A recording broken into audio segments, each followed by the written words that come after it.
Hey everyone, welcome back to our channel. Need to transfer money from your Thomas Cook Forex card to your bank account? Follow these simple steps for a seamless transaction.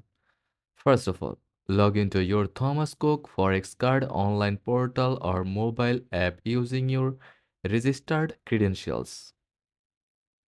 Once logged in, find the section for card management or funds withdrawal.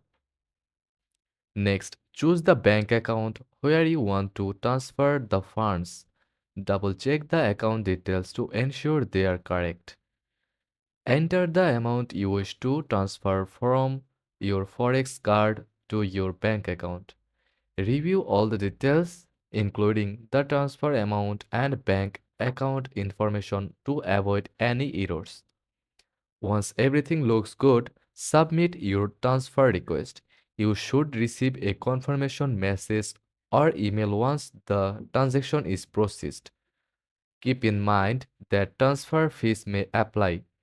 Check the Thomas Cook website or your cardholder agreement for exact charges.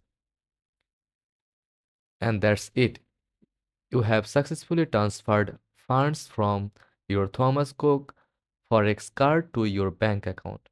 For any issues, reach out to Thomas Cook customer support. Thanks for watching.